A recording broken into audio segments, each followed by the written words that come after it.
पर्यंत आम तरफ गोटे साहाय्य रहिबो प्रति मास तांको प्रति हला।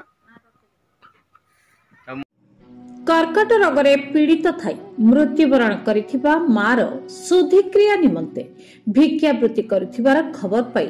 सिमलिया निर्वाचन मंडलीर कांग्रेस नेता सही असहाय परिवार को सहायतार हाथ बढ़ाइथिबार चलाଯାଇଛି। सूचना अनुसार बालेश्वर जिला सिमलिया ब्लॉक अर्जुन पंचायत सिंगाड़ी पोखरी ग्रामर 7 नंबर वार्डर रत्नाकर जेना स्त्री जेमामणि जेना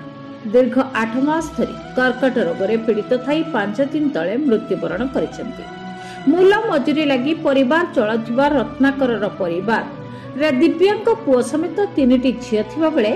परिवार चलाई शुद्धिक्रिया करने कष्टकर हो पड़ी।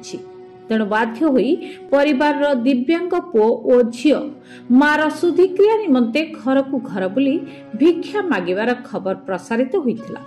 एभली स्पर्शकातर घटनार खबर पाई सिमुलिया निर्वाचन मंडलीर कांग्रेस नेता हिमांशु बेहेरा असहाय परिवार निकट में पहुंची जेमामणिकर शुद्धिक्रिया निमंते आर्थिक सहायता देवा सहित रत्नाकर बयस हो जाइथिले भी अद्यावधि वार्धक्य भत्ता पाई पारि नथिबारु भत्ता पाइबा पर्यंत मासिक आर्थिक सहायता जोगाई देबाकू प्रतिश्रुति दैछन्ती। परिवार विषय कोन तांको परिस्थिति मु देखिली तांकर दिव्यांग पिला 2 जण तांको मिसेस से कैंसर रे चली जाइछन्ती। कैंसर रे चली गला पर मु काली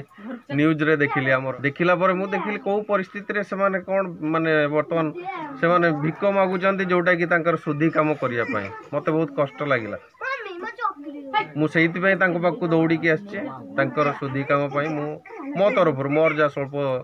ये भितर मु तांको सहाय्य करिवि एवं तांकर आज पर्यंत भत्ता हेनी जेते दिन पर्यंत से माने पाई नांती भत्ता मो तरफ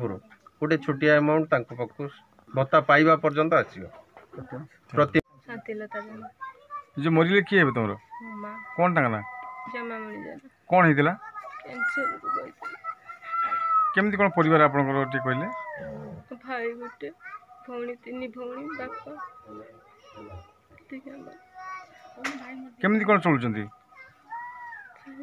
बापा एकिटा खटिने आमे चलु माँ थिले हमर सब किछि माँ तो मरि गेले बापा एकिटा अछन ए जो भाई भौणी केमती कोन अछि कहले से तो किछि हम करि देई पारंतनी बापा एकिटा खटंती से तर आमे जाहो कष्ट करी चली जाऊ माँ तो जाई एटा पड़िले हॉस्पिटल सब माँ आज के दिन मलेनी 5 दिन ही गला केमती कोन थिला मांगर अवस्था कहले कोन हितला मांगू कैंसर केते वर्ष दिथिला पीड़ित केते वर्ष थिले 6-7 मास हला हेथिले से पैसा सब हमको नुचई रखिथिले हमें तो जान नथिले आधार कर दैछन जानी आसी हमें तो नेई गनो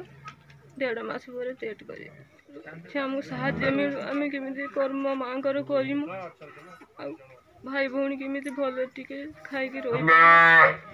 ना आम घर सियानी पुखुरी अबजुणा पंचायत होची आमर गोटे दिव्यांग पुओ अच्छी आम जा जेमामणि जेना से कैंसर रोग पीड़ित मरीगले नगद 4 दिन है से 8 मास है मेडिकल पड़ी से डेथ हो मेडिकल हूँ पुओ गोटे दिव्यांग 3टी झील गोटे से नना हूँ निजे हूँ घर को हूँ बाहर कम कर परिवार प्रतिपोषण करती हूँ माने दिव्यांग पुओ माने किसी भी करना कि भत्ता भी है ना सी केमी चलिए सरकार तरफ सरकार को मोर एति नवेदन किसी साहाय्य करूँ हूँ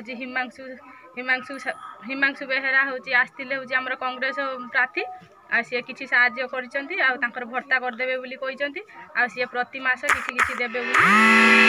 लक्ष्मी प्रिया बारिक जे मरीचंती तांको घर पाखरे आम घर आम ग्रामवासी से होचंती जेमामणि जेना जे मरीचंती से आम बड़मा हेबे गाँ लोक आंको पुओ गोटे से होची दिव्यांग तांकर गोटे झील सी एठी रोचंती तांकर बाघर होइतिला से पुणी आसिक एठी रोचंती कोन असुविधा पई आउ तांकर आउ दुई भौणी से बाहर बाही जाइछंती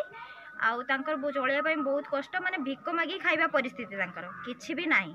आउ सेटा किछि साहाय्य तांको करा जाऊ आउ तांकर सी कैंसर रोग रे पीड़ित हेकि 8 मास हे गलानी मेडिकल ले थिले आउ सेठी मरि गले मेडिकल ले ही मरि गले आज तांकर चतुर्थ दिन आउ आज आसीथिले से कांग्रेस प्रार्थी आसीथिले हिमांशु बेहरा आसीथिले से प्रतिश्रुति देइचंती जे तांकर भत्ता हबा पर्यंत से बड़ापा जी तांकर भत्ता हबा पर्यंत से माने मासको मास किछि साहाय्य करिवे आउ तांकर शुद्ध क्रिया पाई 5000 टंका देइचंती आउ से प्रतिश्रुति देइचंती तांकर भत्ता करि देबे करचंती आमे ता सेति पई बहुत खुशी सेति साहाय्य करिचंती आउ आमे चाहूछु ओडिसावासी हमु किछि साहाय्य करंतु तांको परिवार केमिति भलरे टिके चलिबे तांकर पूरा भिक मागिबा परिस्थिति किछि खाइबा पीबा पई बहुत हैरान से होचंती से माने केमिति भलरे रहिबे एतिके आमे साहाय्य चाहूछु।